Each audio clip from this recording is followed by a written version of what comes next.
Hi, I'm Mr. V, and today we're talking about illustrative math, which is our geometry textbook.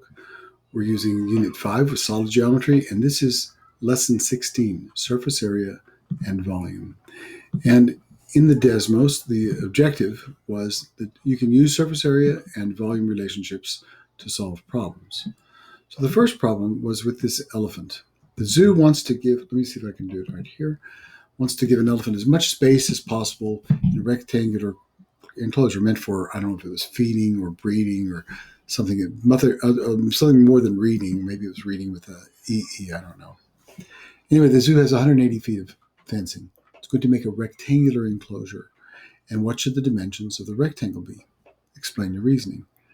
So you try this, and then look at some of the answers here. I'm going to go through this for those of you that missed the class, or for those of you that were absent, or those of you that want to review what it is that we've done during class that maybe goes a little slower. You can go at your own pace with this help video.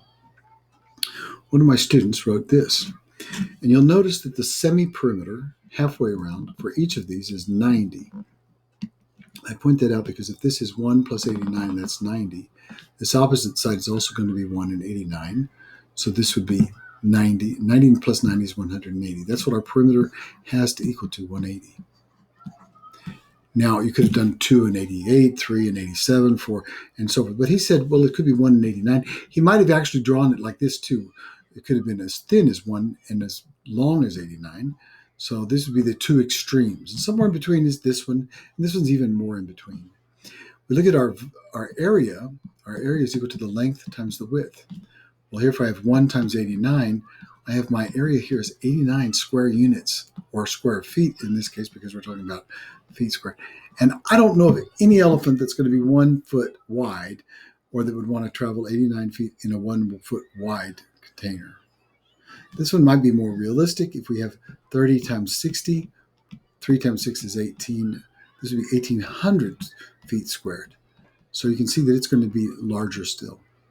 And then if I do the 45 times 45, which is the largest dimensions that I can go to before I'm working my way backward to the other, this would be 2025. And this is actually the maximum for a rectangle.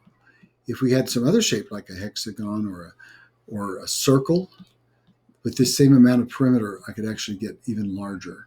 But for a rectangle, this is the maximum amount that I would get. And I did it by trial and error, by looking through different places. And you might ask yourself, well, what are the two opposite extreme cases, the 1 and 90, 89 and the 89 and 1, and we'd go somewhere between. But the real interesting question is, what if we wanted to maximize a volume of a prism with a fixed surface area? Or maybe maximize the surface area with a fixed volume. And so on page 7, it says here the surface area. To find the surface area of a rectangular prism, we do 2 length times width plus length times height plus width times height. Where does this formula come from? Let me show you where it comes from so that you can see. If I have a rectangular prism, it's going to have a front and a back. So I'll draw it like this. It's got a front and a back. So if this is my, well, let's see here. It's got a top and a bottom. We'll start with the top and the bottom. The top and the bottom is the length. This is my length, and this is my width. So it's going to be a top and a bottom, so there's 2 length times width. It's also got the length times the height. So I'll do this in a different color. Let's see, length times height. That's this piece in the front. And it's got a front and a back, so it's 2 of those. It's also got 2 sides. It's got one over here and one on the back. That's the width times the height. So this formula is pretty important. I don't memorize formulas. Instead, I memorize where did they come from. Oh, yeah, it's 2 in the front, 2 in the back, 2 on the sides. This is how you would calculate the surface area. So our next task here, and this was to get ready for the bigger task that we were going to do, was to find the volume and the surface area of these 2 prisms. And I have this on my whiteboard down here somewhere that I can show you. And if I were to look at the volume, the formula for the volume of a, let me do some different color, so I change my color here. I have a prism. It's got length, it's got width, and it's got height. and the volume is equal to the length times the width times the height. So here we have 2 times 6 times 7. 2 times 6 is 12. 10 times 7 is 70, plus 2 times 7 is 84. This is going to be 84. This is units cubed. Now this one, we have the length times the width times the height. We have 6 times 7 times 2. Oh, well, that's the same thing. It's 84. The commutative property allows me to move these things around and still keep the same thing, but this is going to be the same thing. Now for the area, the formula is going to be 2. It's got the length times the width, plus the length times the height, plus the width times the height. So I'm multiplying the first two, the last two, the first two, first and last, the last two. And multiplying them all by 2 because it's got a top and a bottom, front and side, and front and the back and the front and side and the side. So if we substitute the values, we have 2 times 6 plus 2 times 7 plus 6 times 7. And when we do this, we get 136, I think. Let's just try it out. 2 times 6 plus 2 times 7 plus 6 times 7. And, oh, I can't see it from here. 136. There it is. 136. We also have here, for the bottom one, it's going to be 2 times the length, which is 6 times the width, times 7, plus 6 times 2, plus 7 times 2. Oh, and look, this is 2 times 6, 7 times 2, 6 times 7, all of it times 2. This is also 136. And this would be units squared because it's an area. So if you understand this formula, then you can do some of the other problems that we're looking at. In class, I had students break up into groups, and we were looking for dimensions of in this document, we're looking for dimensions that have a volume of 60, and it would be a prism. So it's going to have length, it's going to have width, it's going to have height. It's going to have the volume is equal to the length times the width times the height. And we were also looking for the surface area, which is 2 times the length times the width, plus the length times the height, plus the width times the height. And this was the calculation that we spent our time doing. And we looked at several different ones. And if I put them in order, it would be something like 1, 1, and 60, 1, 2, and 30, 1, 3, and 20, 1, 4, and 15, 1, 5, and 12, 1, 6, and 10, 2, 2, and 15. We could keep going. 2, 3, 2, 3. Notice how I'm doing in order. So 2, 3, and what is this? 10, 2, 5, and 6. And the last one, which would be also part of this, would be 2, 3, 4, and 5. And so if you try this out, see if you can calculate them. Then we put our results together in a table. And this is the table we come up with. What do you notice about this? You should notice that they all have the volume of 60. The one with the largest surface area is this one. It's a 1 by 1 by 60. Now, if you look at a millimeter, this is 10 millimeters across the width of my hand. And so 60 millimeters is this much here, from here to the red.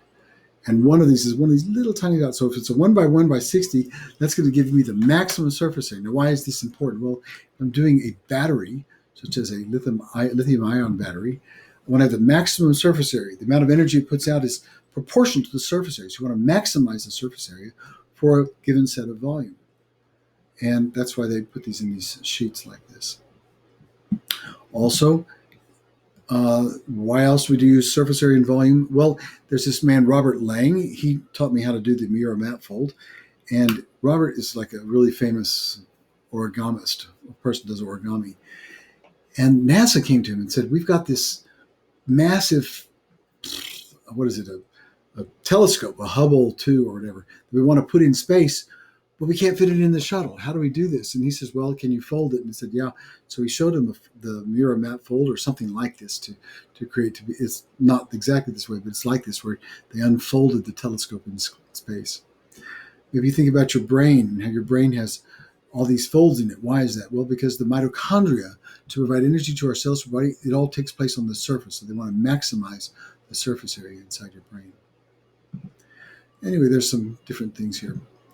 On page 16, 17, and 18 of the Desmos, we looked at the surface area and the volume of an elephant, given its radius, and given a snake, given its these formulas. Now I want to show you for just a moment where this second formula comes from. You can try this on your own when you go to do this. You can try to write the formula down, substitute the values, and solve. I'm just going to show you where the formula for the surface area of a cylinder comes in. If I have a cylinder, it has a top and a bottom. The bottom and the top are circles. So there's a circle, there's a circle. This is pi r squared. And there's two of them because there's a top and a bottom. Now, the height is going to be the same. This is the height.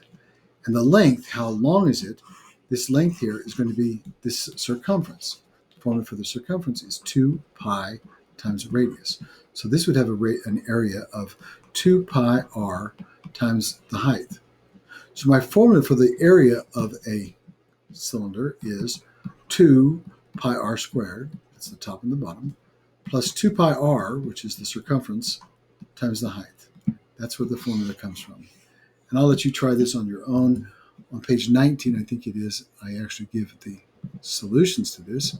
I say the elephant's surface area to volume ratio, which is what you calculate on page 18, is 0.67. For a snake, it's 20.7. It's so much bigger surface area for the amount of volume that's in there. Now, what does this have to do with the biology of snakes and elephants? What about the transfer of heat or cold, or why it's cold-blooded and why it's warm-blooded? How does this impact why it has such a different ratio?